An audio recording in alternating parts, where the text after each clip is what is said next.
चलिए आज बात करते हैं एक ऐसी जगह की जिसका इतिहास और भूगोल दोनों ही बहुत पेचीदा और दिलचस्प हैं। हम बात कर रहे हैं खैबर पख्तूनख्वा की। आइए इस अनोखी जमीन की कहानी की परतों को एक एक करके खोलते हैं। इसकी कहानी की शुरुआत होती है इसकी बेमिसाल खूबसूरती से। जरा सोचिए, बर्फ से ढकी ऊंची ऊंची चोटियां, दूर तक फैली हरी भरी वादियां, एक ऐसी जन्नत जो दुनिया भर के लोगों को अपनी तरफ खींचती है। लेकिन इस तस्वीर का एक दूसरा पहलू भी है जो उतना ही अहम है। यहाँ की कला और वास्तुकला की जितनी चर्चा होती है उतनी ही चर्चा होती है ऐतिहासिक खैबर दर्रे की। एक ऐसा गलियारा जो सदियों से न जाने कितने हमलावरों और विजेताओं का रास्ता बना, और बस यहीं से इस जगह की दोहरी पहचान सामने आती है। तो सबसे पहले समझते हैं इसकी इसी पहचान को एक ऐसे ऐतिहासिक प्रवेश द्वार के रूप में जिसकी अपनी एक कहानी है। तो ये है खैबर पख्तूनख्वा। इसकी लोकेशन ही आप कह सकते हैं इसकी किस्मत तय करती है। एक तरफ तो ये कुदरत का दिया हुआ एक खूबसूरत तोहफा है, और दूसरी तरफ एक ऐसी रणनीतिक जगह जिस पर हमेशा से दुनिया की बड़ी बड़ी ताकतों की नजर रही है। और यहाँ इस इलाके की पूरी कहानी सिमट जाती है। एक तरफ देखिए, ये गांधार सभ्यता का केंद्र था जहां कला और संस्कृति फल फूल रही थी, और दूसरी तरफ ठीक यही जमीन हमलावरों के लिए भारत आने का मेन गेट बन गई। तो थोड़ा और गहराई में चलते हैं और देखते हैं कि कैसे ये जगह एक ही वक्त में सभ्यता का पालना भी थी और जंग का चौराहा भी। मिसाल के तौर पर तख्ते बही को ही ले लीजिए। ये पहली सदी ईसा पूर्व के एक शानदार बौद्ध मठ के खंडहर हैं। ये हमें उस दौर की याद दिलाते हैं जब यहाँ शांति और ज्ञान का राज था। मगर इसी शांति के साथ साथ एक दूसरी कहानी भी चल रही थी, और वो थी फतह और जंग की। सोचिए, सिकंदर से लेकर महमूद गजनवी, बाबर, नादिर शाह, अहमद शाह अब्दाली, इतिहास के कितने ही बड़े नाम, सब के सब इसी खैबर दर्रे से होकर आए। अच्छा, उस दौर की हकीकत को समझने के लिए एक दिलचस्प बात सुनिए।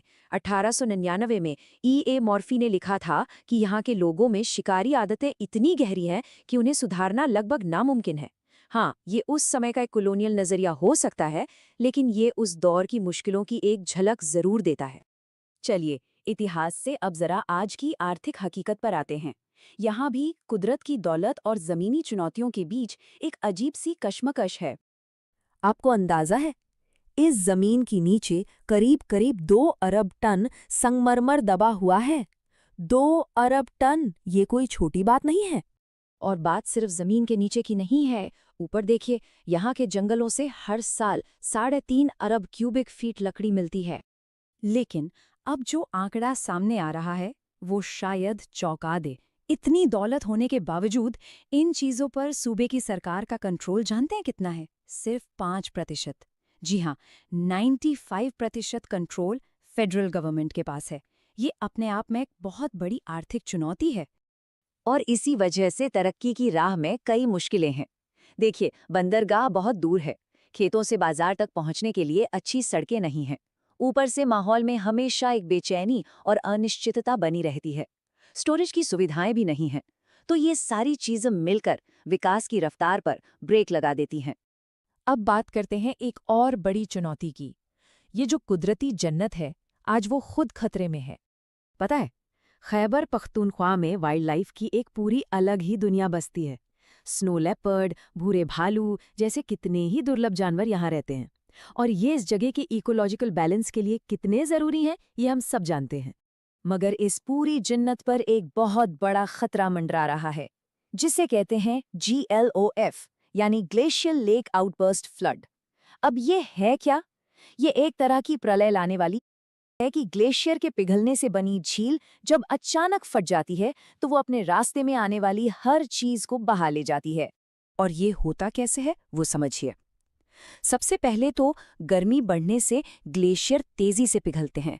इससे जो पानी जमा होता है वो खतरनाक झीलें बना देता है। फिर बस एक दिन पानी का दबाव इतना बढ़ जाता है कि झील फट जाती है, और नतीजा होता है एक भयानक बाढ़। ये कोई कहानी नहीं, बल्कि एक हकीकत है जो दिन ब दिन और बड़ी होती जा रही है। तो इतिहास, अर्थव्यवस्था और पर्यावरण, इन सब को देखने के बाद सवाल ये है कि आगे का रास्ता क्या है। देखिए, खैबर पख्तूनख्वा की कहानी विरोधाभासों से भरी है। एक तरफ सदियों पुरानी विरासत है तो दूसरी तरफ आज बड़ी चुनौतियां। एक तरफ बेहिसाब कुदरती दौलत है तो दूसरी तरफ उस पर बढ़ता हुआ दबाव। असल में इसकी पहचान ही इन दोनों पहलुओं से मिलकर बनती है। और यहीं पर आके हम एक बड़े सवाल के साथ रुक जाते हैं। सदियों की विरासत और आज की चुनौतियों के बीच फंसी ये जमीन अपनी जबरदस्त क्षमता और इस बदलती दुनिया के दबावों के बीच एक बैलेंस, एक संतुलन कैसे बनाएगी? शायद इसी एक सवाल के जवाब में इस पूरे इलाके का भविष्य टिका